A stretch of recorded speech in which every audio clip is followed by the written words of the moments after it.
Tara na at magsimula ng masiglang paglalakbay tungo sa malusog at masayang buhay. Sama-sama nating harapin ang landas tungo sa isang masiglang Pinoy lifestyle. Maraming salamat sa pagtangkilik at naway maging inspirasyon tayo sa isa't isa sa pagtaguyod ng malusog na pamumuhay. Ang anemia ay isang kondisyon kung saan kulang ang bilang ng red blood cells o hemoglobin sa dugo. Ang red blood cells at hemoglobin ay mahalaga sa pagdadala ng oxygen mula sa baga patungo sa iba't ibang bahagi ng katawan at sa pagtatapon ng carbon dioxide. Kapag may kakulangan sa bilang ng red blood cells o hemoglobin, maaaring mabawasan ang kakayahang maghatid ng sapat na oxygen sa katawan. May iba't ibang uri ng anemia at maaaring ito ay sanhi ng iba't ibang mga dahilan. Ilan sa mga pangunahing sanhi ng anemia ay kakulangan sa iron, vitamin B12 o folic acid, mga problema sa produksyon ng red blood cells at mga kondisyon tulad ng malubhang sakit o pagkakaroon ng dugo na hindi normal. May iba't ibang uri o klase ng anemia at ang mga ito ay maaaring manggaling sa iba't ibang masanhi. Narito ang ilan sa mga pangunahing uri ng anemia. Iron deficiency anemia. Ang iron deficiency anemia ay isang uri ng anemia na sanhi ng kakulangan ng iron sa katawan. Ang iron ay isang mahalagang mineral na kinakailangan para sa normal na pag-andar ng katawan, partikular na sa produksyon ng hemoglobin. Ang hemoglobin ay isang protina na matatagpuan sa red blood cells na nagbibigay ng kulay pula sa dugo at nagdadala ng oxygen mula sa baga papunta sa iba't ibang bahagi ng katawan. Ano ang mga sintomas ng iron deficiency anemia? Panghihina at pagkakapagod. Dahil ang hemoglobin at red blood cells ay nagdadala ng oxygen, ang kakulangan sa mga ito ay maaaring magresulta sa pagkakaroon ng panghihina at pagkapagod. Ang pagsusuka. Maaaring mangyari ito lalo na sa mga kabataan. Ang iron deficiency ay maaaring magdulot din ng pagkakaroon ng dugo sa dumi. Ang pangangati. Maaaring mangyari din ito lalo na sa mga palad at paligid ng bibig. Pamumula ng dila. Ang dila ay maaaring magkaroon ng kakaibang kulay dahil sa kakulangan ng iron.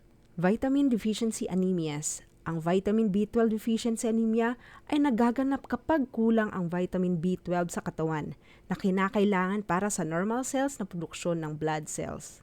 Folate deficiency anemia. Sanhi ng kakulangan sa folic acid, isang uri ng vitamin B na importante rin sa produksyon ng red blood cells. Chronic disease anemias.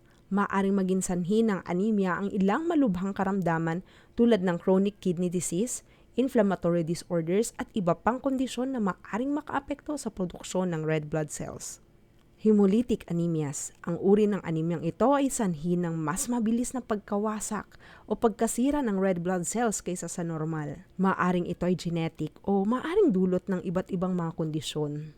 Aplastic anemia. Isa itong kakaibang klase ng anemia na nagaganap kapag ang bone marrow ay hindi nakakapag-produce ng sapat na bilang ng red blood cells, white blood cells at platelets. Hemorrhagic anemias. Nagaganap ito kapag may malubhang pagkawalan ng dugo dahil sa sugat, operasyon o anumang sitwasyon na nagre-resulta sa malaki at mabilis sa pagkawalan ng dugo.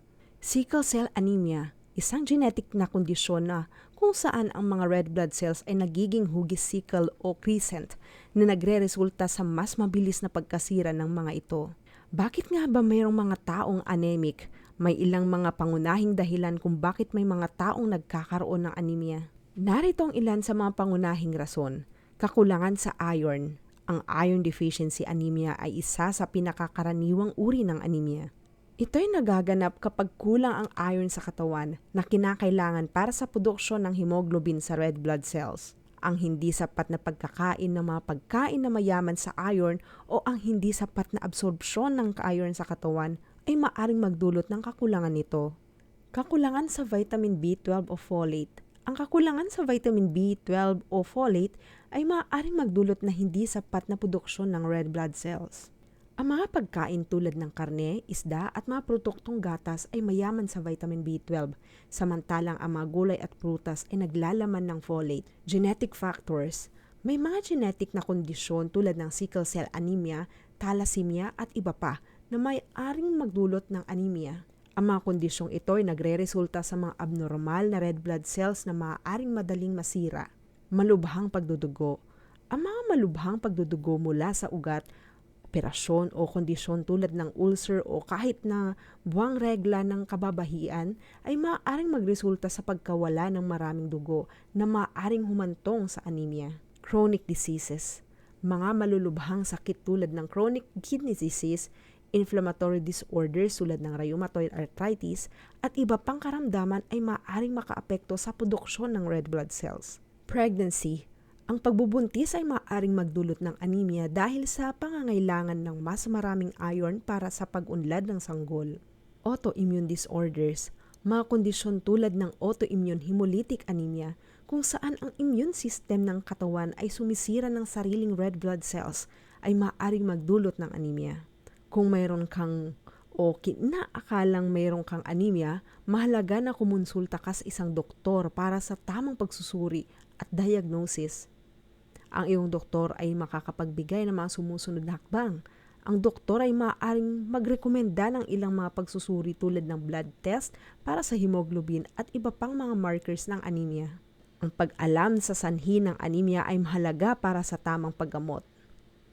Depende sa sanhi, maaaring kinakailangan ng iron supplements, vitamin B12 o iba pang mga gamot. Kung ang anemia ay dulot ng kakulangan sa iron, maaaring irekomenda ng mga doktor ang pagbabago ng iyong dieta. Kasama rito ang pagkakaroon ng pagkain na mataas sa iron tulad ng karne, gulay at iba pang pagkain na naglalaman ng iron. Sa ilalim ng gabay ng doktor, maaaring inireseta ang iron supplements o iba pang supplements depende sa uri ng anemia. Kung ang anemia ay dulot ng iba't ibang underlying condition, ang pag-address sa pinagmulan ng problema ay mahalaga. Ito ay maaaring kasama ang pagtutok sa iba't ibang aspeto ng kalusugan tulad ng pagkontrol ng diabetes, pagtutok sa gastrointestinal issues at iba pa. Para sa iron deficiency anemia, mahalagang pag-iwas sa mga pagkakataong magdudulot ng pagkawalan ng iron tulad ng malubhang pagdudugo o pagkakaroon ng irregular na blood donation. Salamat mga ka-health sa pagtutok sa ating video ngayon. Sana'y natutunan ninyo ang ilang mga bagay na makakatulong sa inyong journey towards a healthier lifestyle. Kung nagustuhan ninyo ang video na to, huwag kalimutang i-like, i-share at mag-subscribe sa ating channel para sa mas marami pang mga tips at impormasyon sa kalusugan. Mayroon din tayong mga upcoming na exciting na content, kaya abangan ninyo yan. Paalam mga ka-health!